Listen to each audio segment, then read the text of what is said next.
Good afternoon, ladies and gentlemen, from a hot, humid day here in Virginia, Alexandria, Virginia. I'm Riki Ellison. I'm the founder and chairman of the Missile Defense Advocacy Alliance. It's an alliance that we founded 20 years ago, and its sole purpose is to advocate, educate for the deployment and evolution of our missile defenses to make our nation and the world a safer place.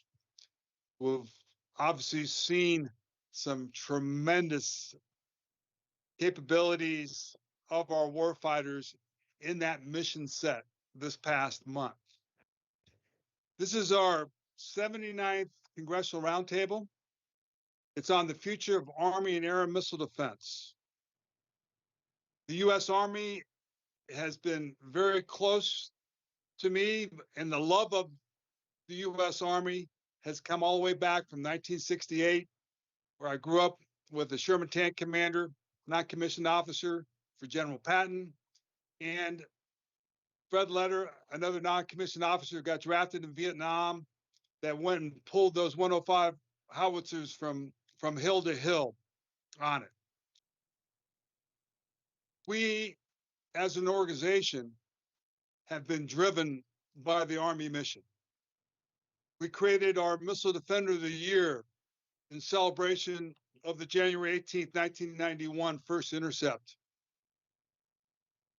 We've awarded over 1,000 awardees, most of them being Army soldiers. We've been to 793 bases. The majority of those base visits have been Army bases with Patriots, with that. We were just in Hansfield, Germany last Tuesday, watching the maneuver formations and dismounted and mounted counter UAS. We're at Zumbach with the 10th Double AMDC. We met with the 5th 57 88 Battalion for Europe. It's a phenomenal mission, and what the U.S. Army has done with it against Iran last April, in their coordination with their capabilities with Iran, with Israel to defeat Iran, was remarkable. And then the showing that happened a week ago in response to Iran over at Qatar Air Base. We are here now to look at the future, because this missile defense capabilities that we have are not enough. They've never been enough. We don't have the capacity. We don't have the capability. The mission set is so big, and so many bases and so many things to do with Army Air and Missile Defense mission set.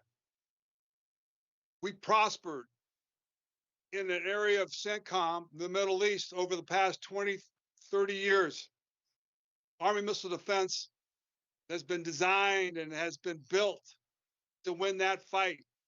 And they have won that fight against terrorists, against Iran in that warfare. We have tremendous support from our Middle Eastern allies that subsidize our missiles and our ability to do it. But the world's changed. The world has changed. And now we're in for a combat fight against a maneuvering force, against a superior force, much more superior than Iran would ever be, the Russians and potentially the Chinese. And we have to change the way we do air and missile defense for specifically the maneuvering force. We have to have capability like we did in the 70s and the 60s and all the way back to World War II, where those combat divisions and the combined arms team at the point of the spear have to have capability now, else they're useless. To be able to take on fiber optic drones, to be able to take on that whole movement has to be done. We have to relook at that. We have to relook at the combination of offensive fires with defensive fires now. A lot of the same data transfer, a lot of the same technology, a lot of the same radar capabilities of mixing that into the fight, which we have to do now. as you've seen it, we have to go offense and defense together on that. So this is a discussion on, on how we make our Army missile defense better. And I think we all know, I think there's only 15, and Daniel get into that, 15 battalions, but out of the 15, there's really only 6 or 7, and they're operating because they got to rest, recoup, and go forward. And I would say that most of those ones forward are not even fully manned at the capacity they're supposed to be manned at. So we've got some big changes that have got to happen.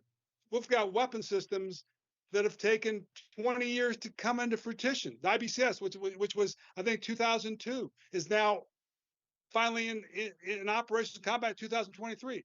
We've got an IFPIC that's 2014. We're not fighting the Middle East like we have to fight with Russia. So I think there's a lot here that I'd like to explore with 2 experts. We've got 2 of the best, I think. One reflecting the maneuvering force, the combined force, the warfighter force, and another one that is the expert on U.S. Army air and missile defense aspects of it. So that's a discussion we would like to go with and like to flow with it and look at a credible future. Because we do know the Golden Dome's coming. We do know that's a part of it. But besides the Golden Dome, you still got to address Army air and missile defense capabilities.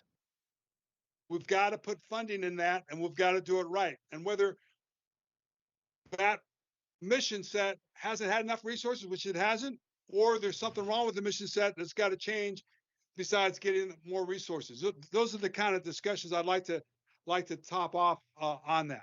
But I want to first open up the discussion with Jamie Jarrad. He is a board member here at MDAA, but he's a badass. Jamie, I know you don't like it, but you've had a hell of a career here, starting in the Armored Division in Germany, 5th Ranger Training Battalion, to the 25th Infantry Division. You've been the U.S. Special Ops, 7th Division.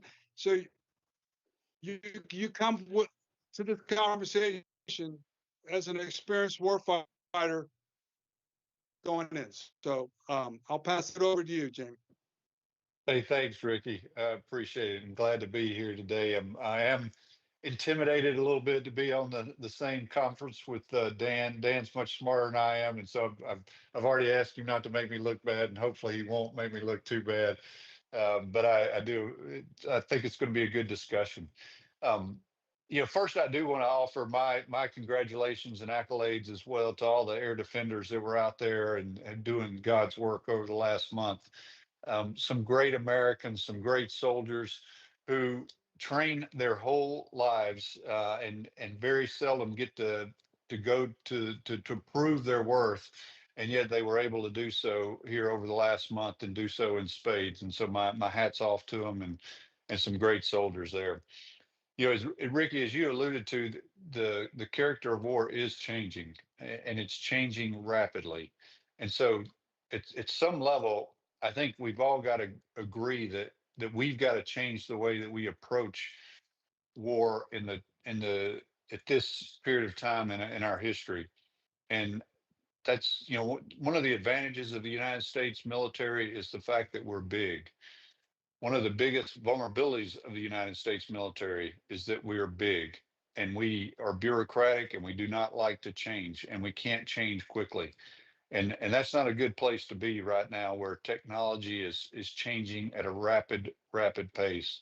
And so how should we be thinking about change? And I think first we should start off at the higher levels and the role and take a look at the roles and functions of our Army.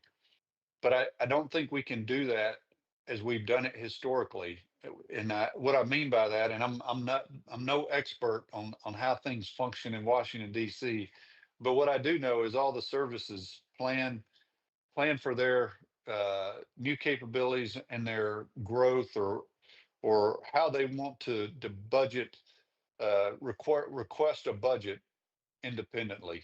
and there's very little collaboration. And so what you get is you get service oriented or service parochial requests, and very little discussion amongst the services about who's doing what, and everybody just wants to do what they want to do. And I don't think we can remain effective if we continue down that road. And that's going to be one of the hardest things to change. But how do we sit down at a table with all the services, to include the Space Force, which is a critical part of our future, and identify not only the roles and functions, because everybody can say the Army defends, we defend.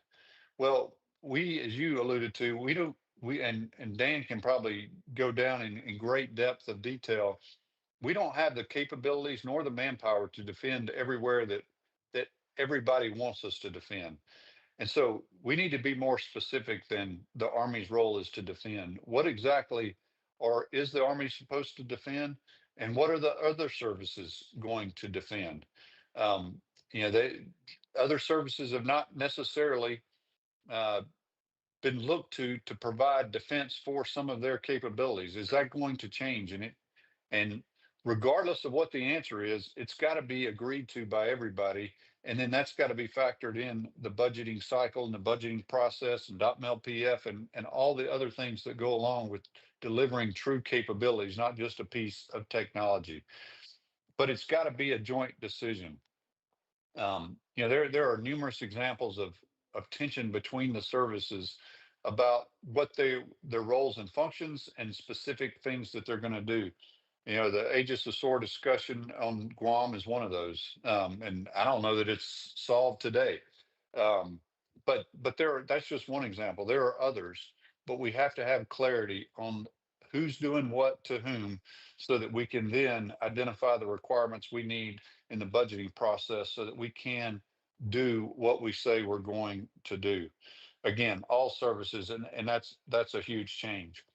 One of the areas that we were talking about before we went live is the Golden Dome of America, and that's a great opportunity to create and deliver a joint capability, something that the U.S. military has found very difficult to do in the past. JADC2 is a great example. We've been trying to solve that riddle for over a decade, and we're still a long way from having a solid capability that can perform. And so, but if we start on this journey correctly with the Golden Dome, we potentially can provide a joint capability that is service agnostic, and everybody giving way together to help be a part of a solution that will make the United States a stronger, better, and much more capable of deterring our adversaries from attacking us. And so that's at the strategic level, the operational level. And to continue on the Golden Dome theme, one of the things that we've got to solve is the command and control network. And I mentioned JADC2, but we have got to have a network that is that allows all of the capabilities that we bring, all the technology, all the capabilities that we bring to the fight, to be able to collaborate in digits at the speed of war, so that we can understand the battle space, and that's everything that's happening on land, air, sea, space. So we see what's going on, and so we can understand it, and then we can determine what we need to do, whether it's provide defense, provide offense, whatever it is. We've got to have a command and control network. And that command and control network has got to work for the United States military, but it's also got to incorporate our partners, our allies and partners. And so at some level, it's got to have unclassified ability. And that we can still do encryption. We can still have encryption. We can still make it secure in various ways, but trying to solve the classification issue is going to be very difficult with our allies and partners. But we've got to have some type of command and control network that allows us to function effectively, no matter where we are in the world, no matter who we're fighting with, and we will almost assuredly not be fighting by ourselves. And then as we get down to the tactical level, and some of the questions that Riki was pondering earlier, how does the Army think about our future? General CD Donahue was talking in an article last week about offensive and defensive fires and potentially combining some of the expertise in those fields. Um, and so that's, if we got a theater army commander talking about it, then we should absolutely be thinking deeply about it and trying to think about the future. And one thing I know about General Donahue is he's all about change. He's more than willing to try new ways as long as we remain effective at whatever we're doing. But before I left the Pacific with General Flynn, we were thinking about offensive and defensive fires, but there's various levels of that it's more nuanced than just saying offensive and defensive. And we were talking about combining our kinetic, our non-kinetic, our space, our information, our coordination with our other services. How do we bring all of that together in at one level so that we do remain optimally effective in no matter what the situation is? And and so I think that it potentially is a bigger discussion than just offensive and defensive. We've got to incorporate uh, all of the domains that we're bringing to the fight into this discussion.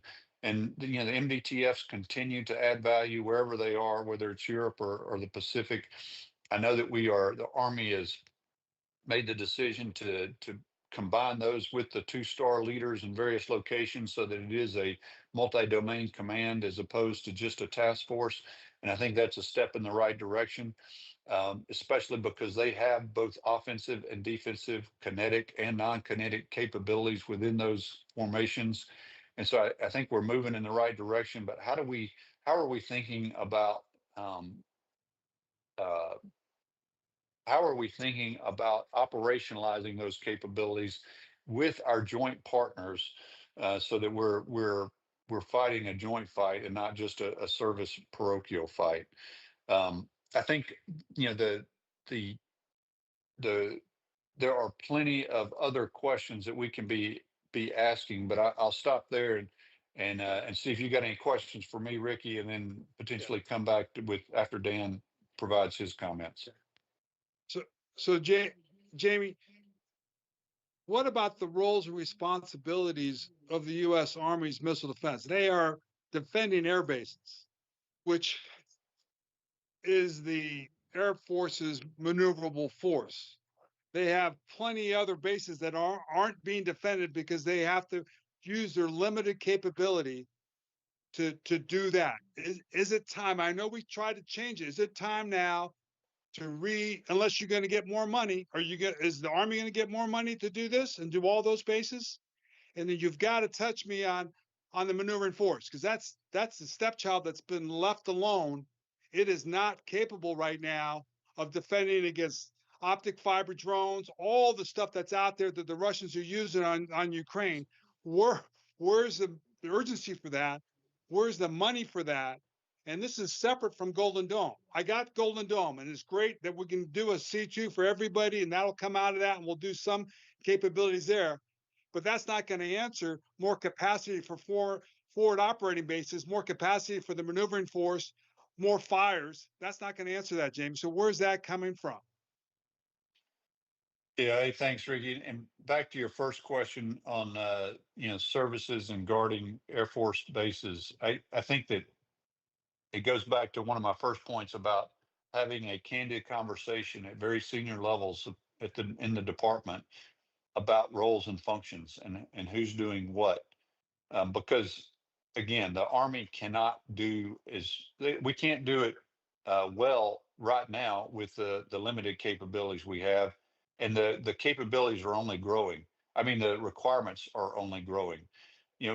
Previously, back, even 10 years ago, the United States had to worry about really just one strategic threat, and that was probably Russia. And now you've got China, you've got North Korea, our homeland, and then with the capabilities that have been demonstrated in Russia by Ukraine and in Iran with Israel, those are not first world technologies. Anybody can get hold of some of those drone capabilities with kinetic effects on them. And those are going to be prevalent around the world. And so our homeland is at risk now. And we do not have the capabilities, the capacity in our various capabilities to defend everything we need to. And so we absolutely need to have a candid conversation to determine who is responsible for what.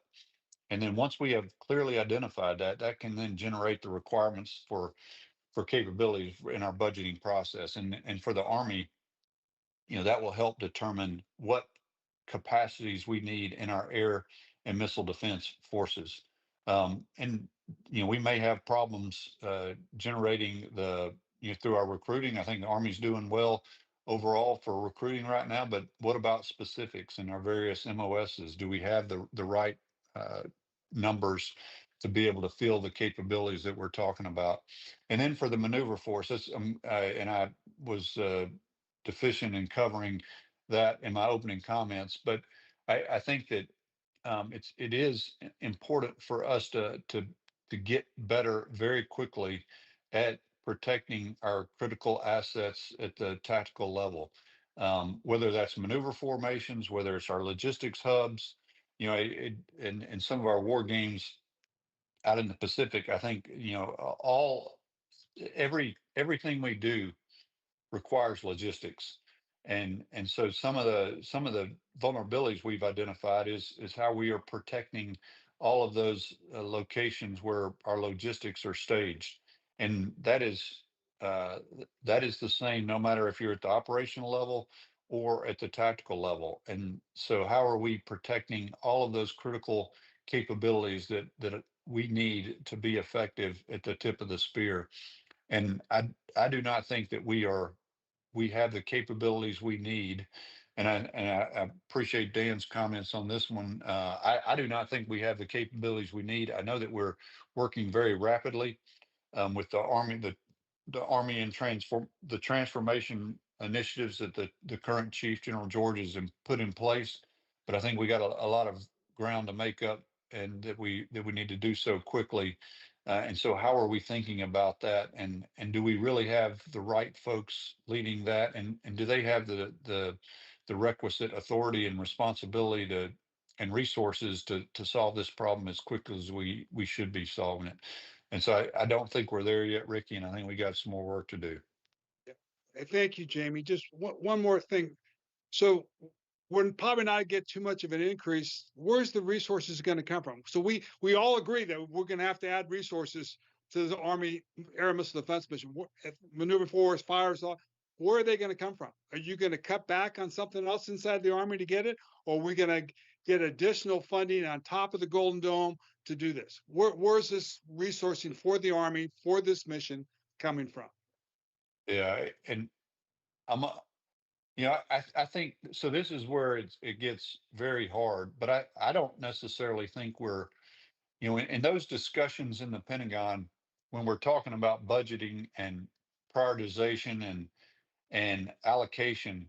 I think it's a discussion about, hey, we're going to pull from the Army to give to another service, or we're going to pull from another service to give to the Army and it's about capabilities, but there's not a lot. I don't think that there is because it's hard. It really is hard to truly understand the capacity that we need in various capabilities, and then to be able to prioritize our limited resources towards those.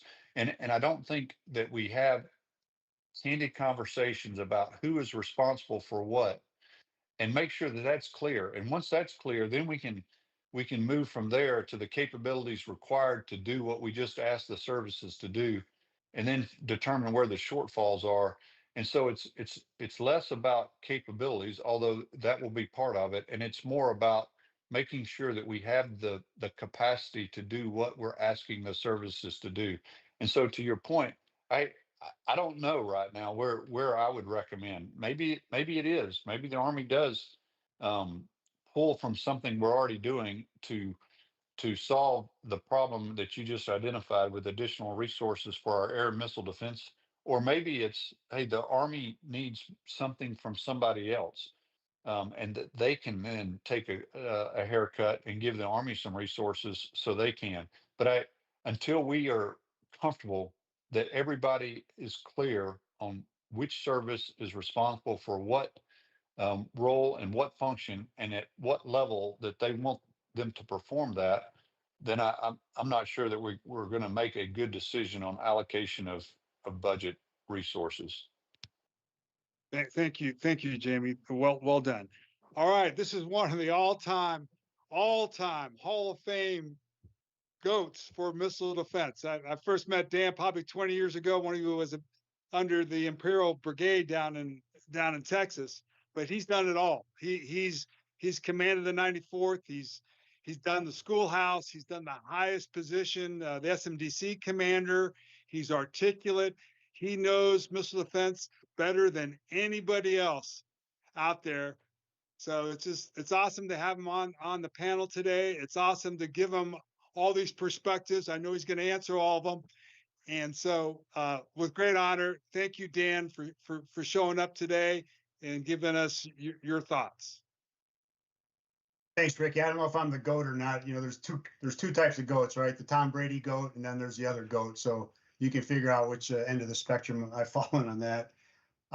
Hey, first, so I do want to thank you and recognize you for all the work that you and MDAA does for the missile defense community writ large, and more specifically to the Army soldiers and the Army formations. I mean, over the past 20 years globally, you have gone out and made it a point to recognize all of our air and missile defenders. I mean, you know, I have stories of going out to the most remote radar sites, most remote locations. And hey, sir, Riki Ellison was here and had the rings and gave us some footballs and recognized us. And so from just the missile defense foxhole, if you will, all the way up to things like Missile Defender of the Year ceremonies, whether it's in DC or the ones that you do globally, that's truly a high five moment for our soldiers, for the organizations, and frankly, our joint partners and our coalition and allied partners too, as you have brought everybody into the fold. So I just want to make sure you get the due recognition for the great work that you do for our soldiers in the missile defense enterprise writ large. But there's so much to cover here. I'm gonna kind of follow Jamie's lead and try to take it from the strategic level and then down to the tactical. But I'll probably deviate around in there. The first thing that I want to talk about is the role that missile defense had in classic deterrence, and I want to rewind the tape back to the Israel-Iran and then Iran attacks into Qatar. I think that we saw a textbook example of classic deterrence. Now, classic deterrence, people can argue with me all day, but in Karbler's simple Wisconsin public education book, classic deterrence has three elements, right?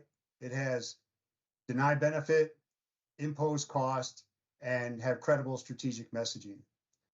So you think about President Trump and the strategic messaging that he did. Iran cannot have nuclear weapons. We know where you are, and we know where your subordinates are. So think about that for messaging. We know where all your capabilities are. Now you think about impose unacceptable cost. And we message and message and message. And then what happens is we dropped all the bunker buster bombs, impose unacceptable cost. And then we had deny benefit, which has been shown in spades, not just from what we did in defending Al Udeid, but let's not forget, we have got U.S. soldiers over in Israel defending Israel. And when folks said, well, will there be any U.S. involvement prior to the Iranian strikes? Hey, there's been U.S. involvement for the past 2 months. Every time Iran targets Israel, they are targeting U.S. soldiers. And we shouldn't lose sight on that. We've had U.S. soldiers targeted for a long time. And that unit out there and those THAAD batteries out there are doing an incredible job. So that's kind of the first thing I want to talk about and how we've seen the role of missile defense, its role in classic deterrence and how well it has done. We talk about what does missile defense do? It allows decision makers, it buys decision makers time. to make follow-on decisions. And that's what it's done, because, you know, there hasn't been a whole lot of casualties, you know, some infrastructure damage, but writ large, missile defense has done a good job to give our national decision makers time to then consider options that are out there. So that's kind of that's maybe at the strategic level discussion. One step down. Maybe I'm a little more Pollyannish than you are, Riki, in terms of where's the money coming from.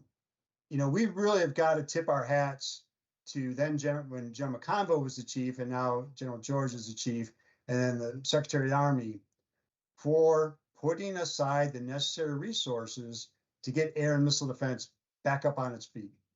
So when you think about the number of maneuver shore battalions that we're standing up, to include equipment, to include soldiers, the number of IFPC battalions that we're standing up, equipment and soldiers, the Patriot battalions, additional Patriot battalions that we are standing up, interceptors that we're purchasing, that money's coming from somewhere.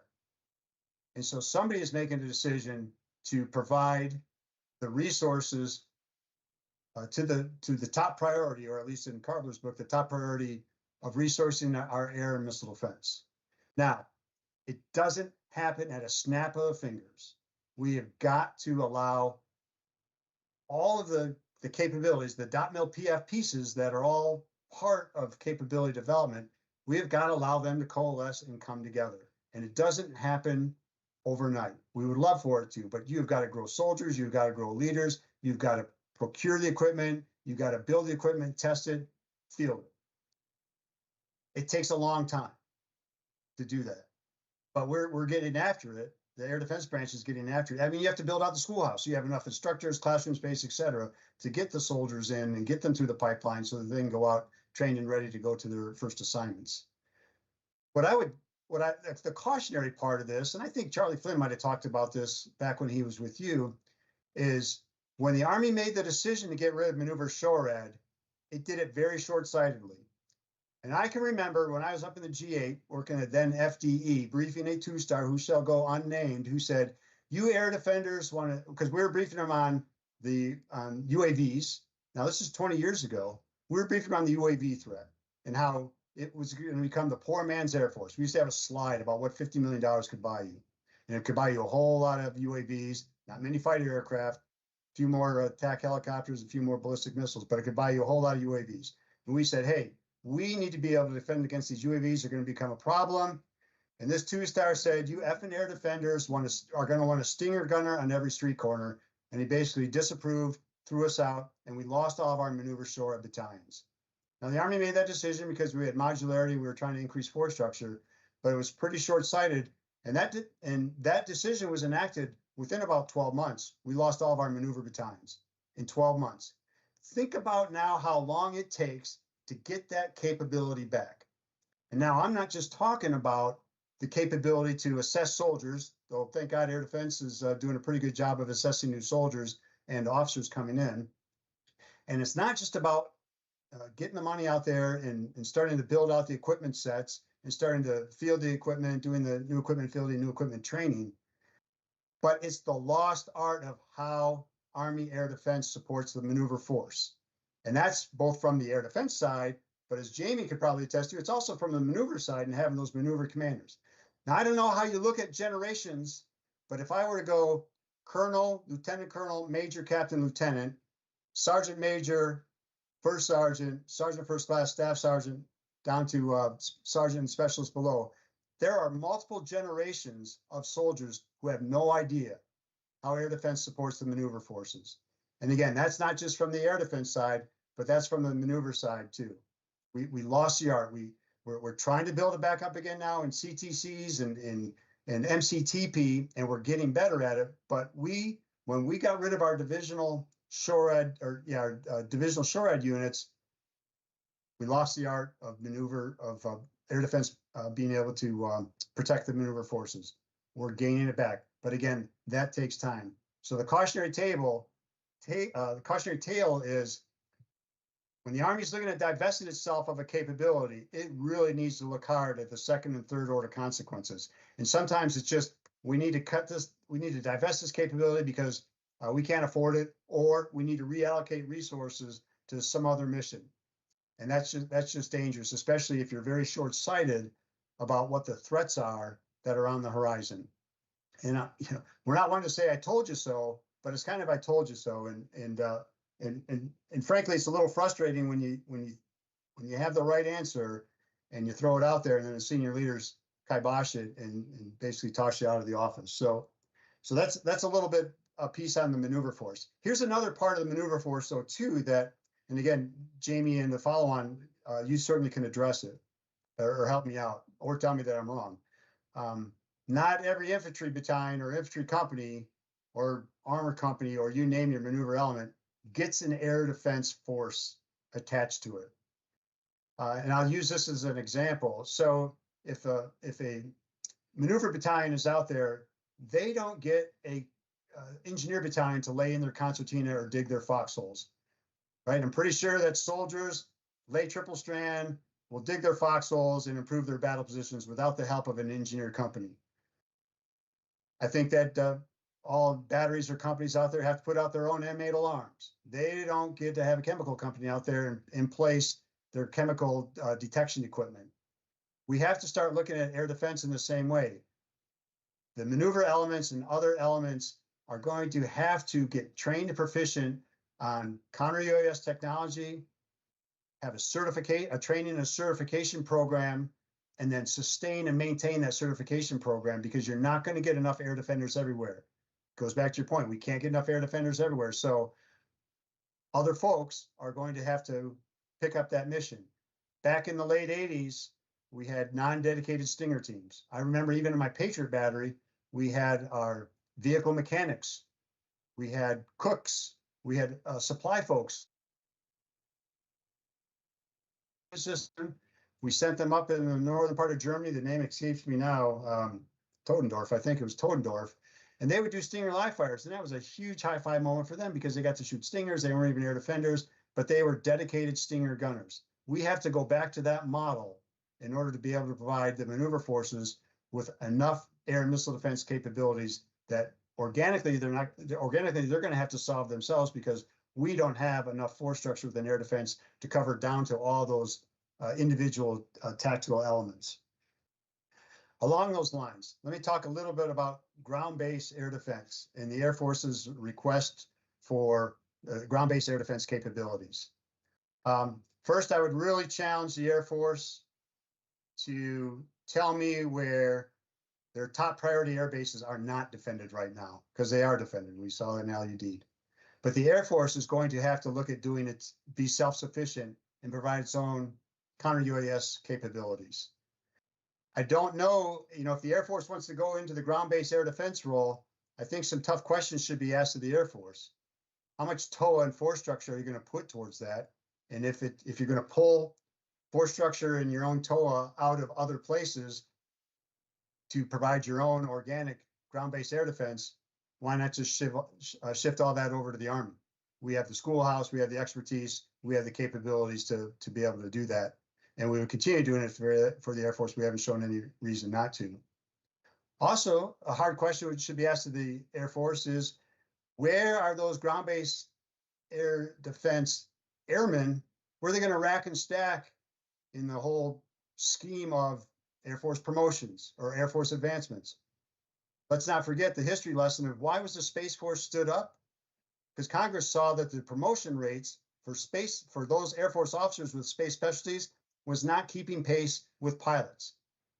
Stand up a Space Force, because the Air Force wasn't promoting space experts at the same rate as the pilots. So is the Air Force going to put a guarantee out there that the GBAD airmen would get promoted at the same rate as pilots? Probably a little controversial there, but it certainly is worth having that discussion. The other thing that I want to talk about a little bit about GBAD and the Air Force's request for agile combat employment, right? The ACE concept. And hey, we're going to need air defense out there to cover our agile combat employment. So again, it begs a couple of questions.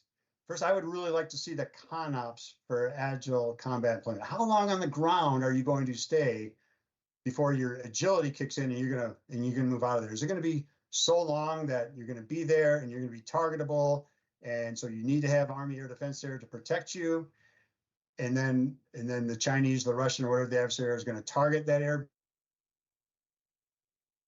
agile, where you're there, you get your mission done, and then you take off before the targeteers can get a crosshair on you and put a fire mission on you. And I don't know, and maybe you need to have some air defense capability there for 24 hours to drive down the risk, and that's something that we would look at. But I think that in the agile combat employment CONOPS, as it ties with ground-based air defense, those two things need to come together so we can better understand it as a joint force of what are the needs, what are the requirements going to be, and can they be done by the Air Force, or are they going to need service support? Here's the last one that I'll touch on. Again, maybe a little Pollyannish, but we actually have some jointness successes out there, and they're not hugely broadcast, they're not widely known, but I would tell you, when you look at C2BMC and IBCS, we've got some joint capabilities that have been demonstrated in both of those. First, C2BMC has been around a long time. That's the backbone for all of our missile defense. And when you can snap link in Aegis BMD, a bunch of disparate sensors around the world, with our folks up at Fort Greer, California, with C2 into, you name your COCOM, as well as into Colorado Springs, where the 100th GMD is at, there's a lot of jointness in there. And we're able to, based on shot doctrine, our training, we're able to leverage all the different joint capabilities out there underneath the C2BMC architecture. So I'm actually, I think we have the capability. I think that as C2BMC comes, it's been around for a while, I think that Golden Dome can leverage and take advantage of the C2BMC backbone. We don't have to reinvent something. And then the Army's IBCS. We have off of IBCS, an F-35 has taken a shot off of the IBCS network with a Patriot radar feed. So the capabilities are there. We just need to exercise it, practice it, and get it out to the field more often and out of the test environment, and instead just start using it with our forces that are deployed. And then I think the last thing too is I just got to take a hat tip to all the 32nd AAMDC elements that are in CENTCOM for what they have done. But also, let's not forget that Indo-Pacific, they also provided capabilities that went into CENTCOM. And so you don't do that without well-trained, qualified, and certified crews. So that's what I got for you there, Ricky. Thanks again for the opportunity to talk. You are the GOAT, buddy. You're the Aaron Rodgers of Green Bay Packers right now. You're rolling. Let me go back to you, because it's the speed and urgency of combat that's driving everything. And I understand, be patient, wait until, but we don't have that time. How do you speed this up in combat? I mean, you've seen Ukraine tested how fast evolving their combat is to catch up to it. We can't just sit and wait. I don't think we can sit and wait until everything matures. We have to have some sort of urgency getting this stuff to the warfighter. It's like Patton coming over to North Africa and getting his butt kicked that first couple bouts, so they figured out how to fight this. We got to be able to fight this much faster than we are. So just that. And then you didn't talk about fires integration. Is that a good thing because I know you've in the schoolhouse, you've sort of done that, try to do it. Is it make it more efficient for everybody to combine both those, or not? And why not that aspect of it on it?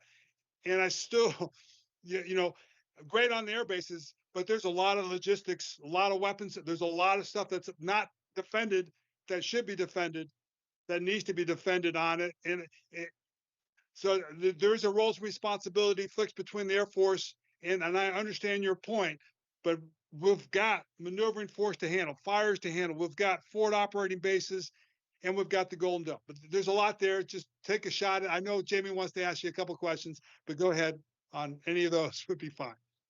We're not waiting. I mean, look at DEM SHORAD. As soon as those 4 prototypes rolled out there, where'd they go? We sent them to CENTCOM. General Carrillo wanted them. We sent them out there. They were prototypes. They weren't 100% ready for prime time, but we weren't waiting. COCOM wanted them. We got them out there. You know, other capabilities that the COCOM asked for, we're not waiting. We're getting them out there. It's not like we're waiting.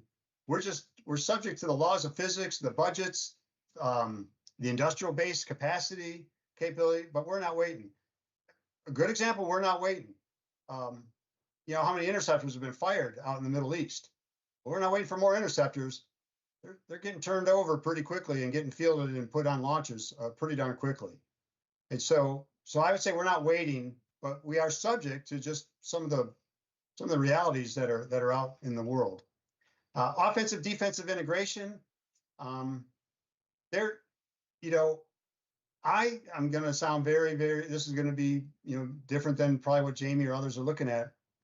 But right now, we have so much specialization in our weapon systems, whether it's field artillery or whether it's air defense, that the integration of leadership or the integration of those capabilities probably doesn't happen until you're a major or lieutenant colonel, whether it's your staff.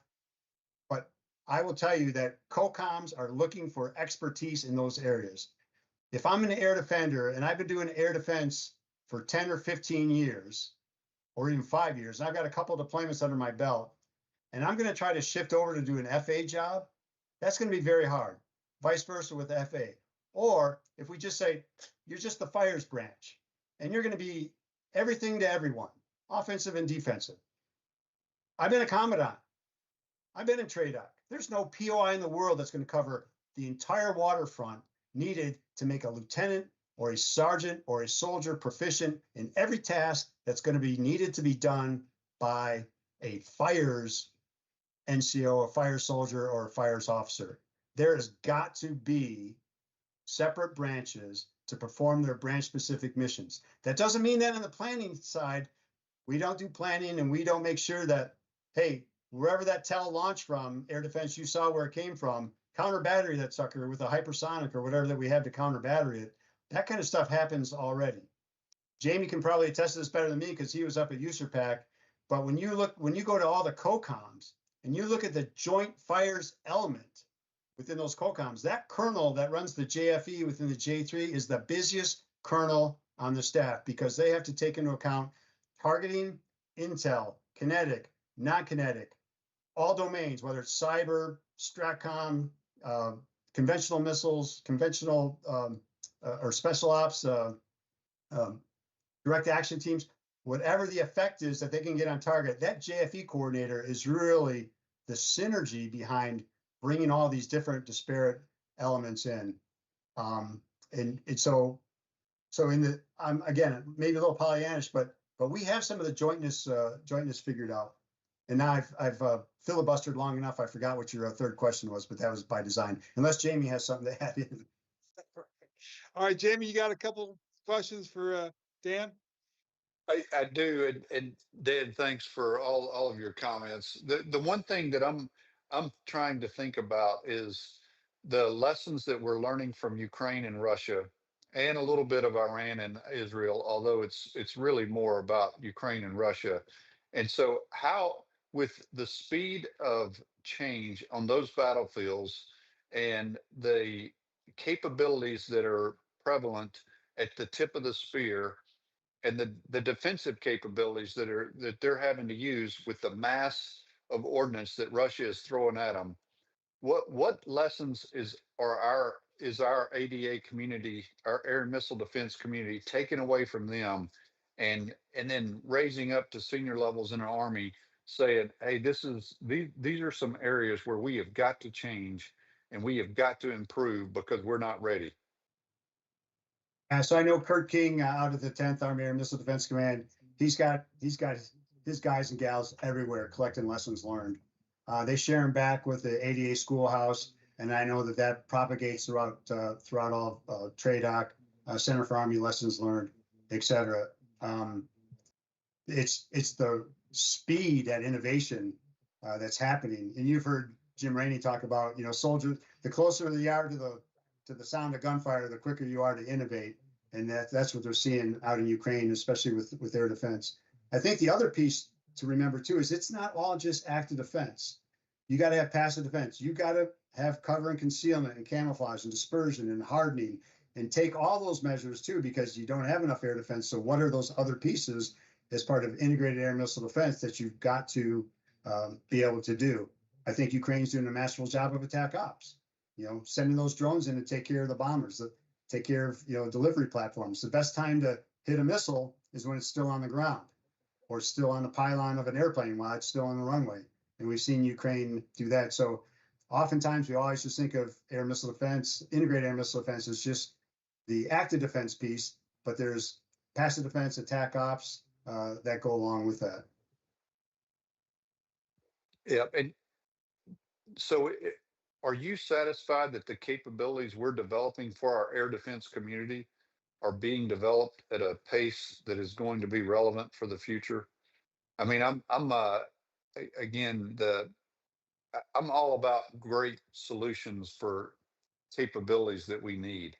I'm nervous that those capabilities are going to arrive late to need, and they're not going to be compatible with other systems on the battlefield that we are going to need them to talk to, could communicate with, so that when we do identify a threat, we can identify the right system to defeat that threat in seconds and not minutes and hours. And so that's what I'm worried about, is our lack of innovation at some of those areas is going to prevent us from being relevant on future battlefields. Your thoughts? Yeah, so with an eye on integration and not building, proprietary software or allowing contractors to develop proprietary software, we learned that lesson with Patriot, right? Proprietary paddle, right? Patriot data links, not a joint data link. So we learned that lesson, and that's why when we've developed IBCS, it's open architecture, probably overused term, but it is plug and fight capability. So now whenever a new capability is being developed, it knows that it has to fit into the IBCS architecture. My personal story is my daughter just took the IFPC battery at JBLM. She's fielding IFPC equipment right now. Well, guess what else she and her soldiers have to learn? IBCS, because it's not a separate IFPC talk. It's the IBCS EOC that they are operating out of. So it's not like you had a Patriot C2 and you had, a Maneuver SHORAD C2 and all these other C2s. You have IBCS. And then what we've done is we've got smart, and we've been able to incorporate FAD C2 into IBCS, almost seamlessly in order to be able to take advantage of FAD C2. And then the IBCS launchers that'll come in, the Sentinel radars that are coming in, are all compatible with IBCS and an IBCS backbone. Is it coming fast enough, Jamie? Heck no. Nope. Yeah. And I mean, you're much more deep on IBCS than I am, but I mean, I think there's still, the fact that I don't know that it interfaces with Aegis, ground-based Aegis as well as it should, or any Aegis in general. And so there's still service equities that are, when we build equipment and field capabilities, there's no joint requirement for all of those capabilities to talk to each other. And we've got to crack that as we move into the future. We just cannot have proprietary equipment or even service equipment as we look to solve the future problems on the battlefield. I absolutely agree with your comment earlier about the capabilities and the training that needs to be evident in all of the maneuver formations, so that we can defend our own wherever we do not have, wherever it doesn't rise to the level of prioritization where we have to have a technical air defense capability to protect us. We've got to be able to do that anywhere on the battlefield. But that goes back to the systems and capabilities that we need to field ubiquitously, so that we can defend ourselves, not just those high-end level stuff. Are there any lessons from Iran or Israel that you can think of here over the last month that we need to be incorporating as we think about our future capabilities? And this is going to sound counter to maybe the current discussion, but we actually can go ahead and just go toe to toe, missile to missile with them for a while. And, you know, too often we're like, oh, we can't go missile to missile for them. Well, you don't have many other options. So you might as well just, you know, intercept the incoming missiles as they come, reload, and continue intercepting them until attack ops is sufficient enough to either destroy all their tells, keep them in their hide sites or in their tunnels so that they become ineffective, or take out their C2. You know, we know that Iran has thousands of ballistic missiles. The fact that they're mounting just small attacks tells me that our attack ops has been pretty effective. So we have enough air defense capability to be able to take care of any of the incoming raids. But again, that's where it's all integrated air missile defense is about the attack ops, the passive defense, as well as the active defense piece. And then maybe the last part too that's not talked about enough is the resiliency of the Ukrainian people and the Israeli people. I mean, I don't know how, I'd like to think that Americans, if they started getting shelled, that they would, come together and build, go to their bunkers or go to fallout shelters, et cetera, and then try to continue on with life. I would like to think that we're as resilient as the Ukrainians and the Israelis, but there are some lessons learned from the people side and kind of the mental aspect of this that probably merit taking a look at. I would absolutely agree. Yeah, so Dan, just from this conversation, you think we're all good? We don't need to change much at all with the Army Air and Missile Defense. I just don't think that's true. The world's changing. The warfighters got to have capacity. They don't have it. I know it works maybe in CENTCOM, but I don't see this in a good spot right now in the other areas of the world. But you think we're good? You think we're all good? We can just wait until all the stuff folds out and comes. There's no urgency. There's always a sense of urgency. I think you're conflating what I'm saying when I'm saying it takes time to get stuff out. To get stuff out the end of the factory assembly line. It takes a while. How do we speed that up? How do you speed that up? You have to ask the acquisition community that and the industrial base folks and find out if they can retool. Probably more, I don't know if more money would help. I mean, you look at all the challenges the industrial base has right now with workers, skilled workers, material. I'm not buying supply chain anymore because, COVID is a long time over. But some of the sub-vendors, finding sub-vendors to provide some of the sub-components that go into our major end items, that's very hard business. It just doesn't happen overnight. And are we happy about it? No. Are we satisfied or complacent? No, we're moving out as best we can. I mean, Frank Lozano can tell, he can talk all day long about how he's trying to squeeze out every efficiency, shorten timelines, shorten critical paths to equipment manufacturing. And I know that the industrial base is out there lockstep. They know that they can't afford to take a vacation or pump the brakes on churning out this critical equipment that the Air Defense Branch needs. And Dan, the TTP, the development of the fighter, of the air defender, can we speed that up? In the innovation, the stuff that's not the technical stuff, but the human part of this thing, and increase capacity with I mean, don't we have dwell time issues? Don't we have issues with not enough soldiers in the Air Defense Branch? Well, we're assessing new ones.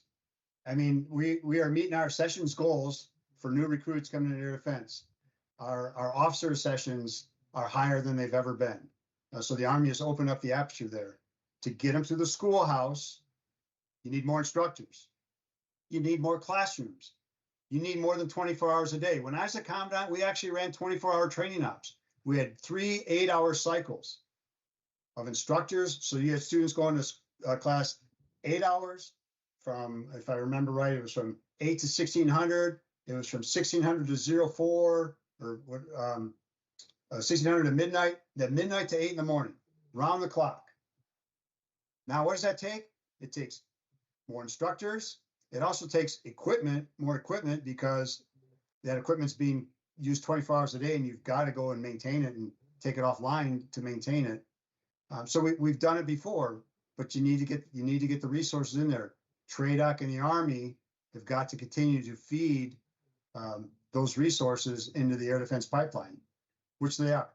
And sometimes we contract out for our instructors there at Fort Sill, and but it just becomes a matter of getting there faster and faster. One thing I would not advocate for, though, is shortening the timeline for training.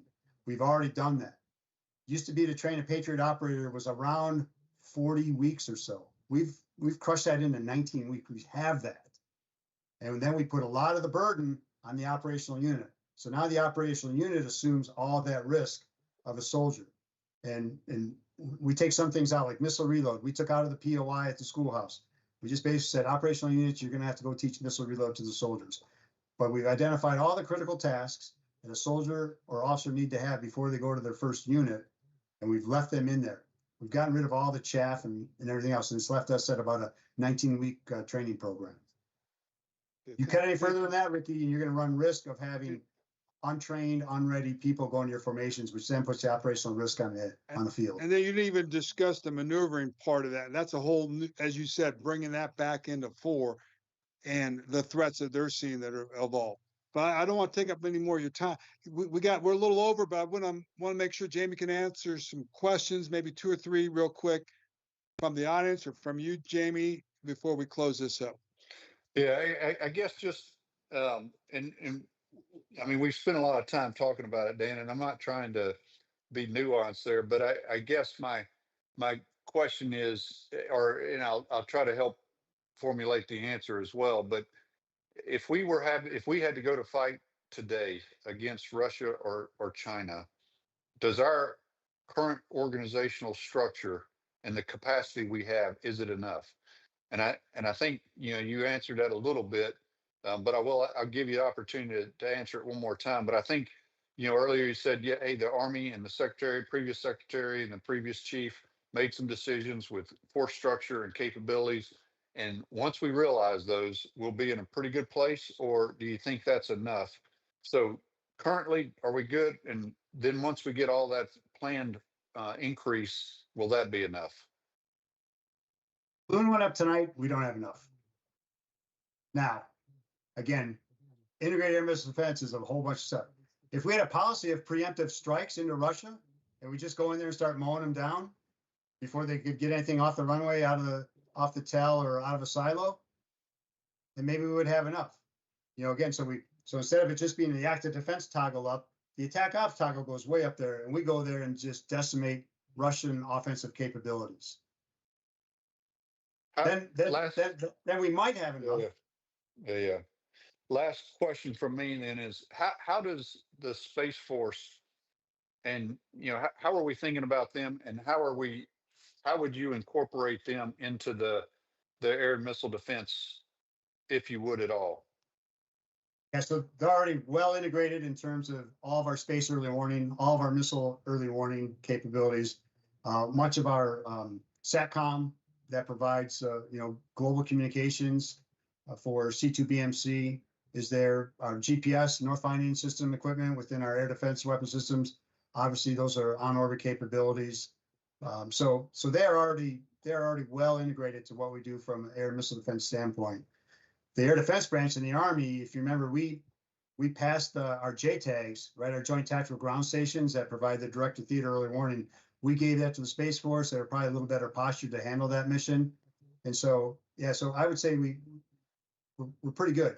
Now, if you want to talk about space-based interceptors and some of the future capabilities, that's a little ways down the road. And then the last thing is the HBTSS, right? The hypersonic ballistic tracking system that we have been tested, does an excellent job of the constellation that we have to be able to track hypersonic weapons. And again, that's part of the overall air missile defense architecture for that early warning, tracking, and fire control quality tracking solutions down to the shooters from space. Yeah. Jamie, you got just one more question out there, and then we'll wrap it up? Yeah, I will. How is directed energy capabilities? How are the directed energy capabilities that we're thinking about? How is that going to impact all the discussion that we've had?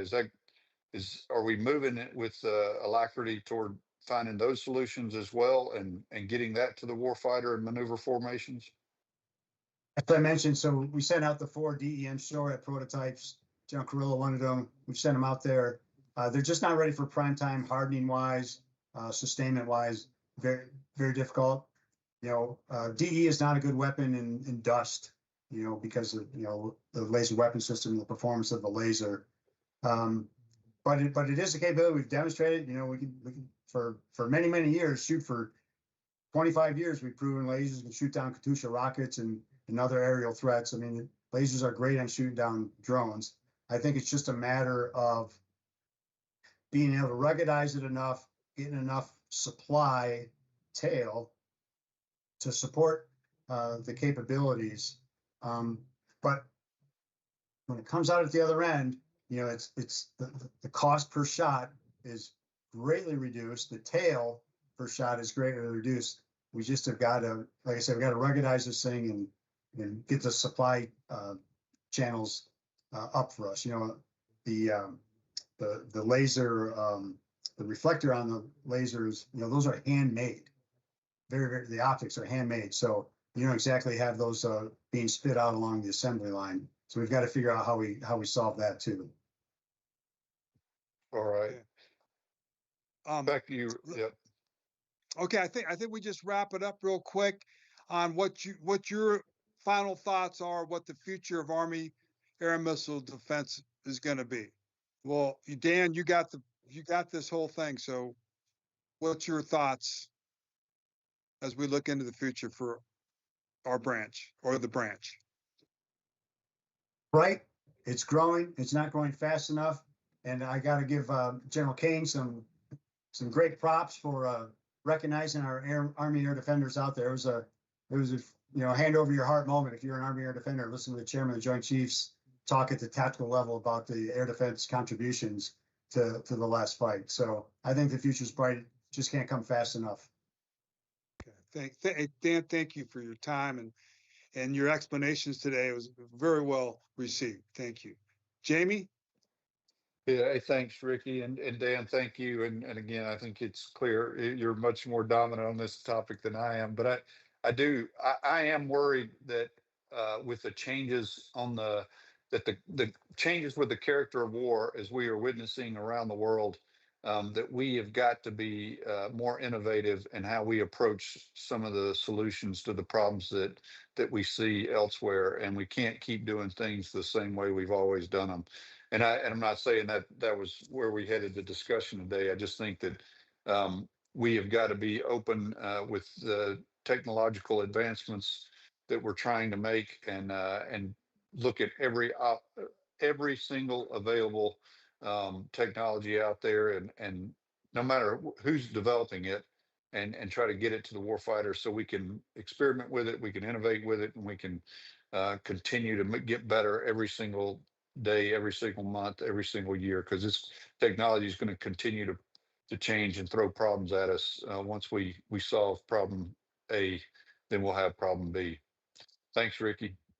Thanks, Jamie. Thanks, Dan. I think, again, we're in one of the most historic changes for air and missile defense. And Golden Dome is the forcer.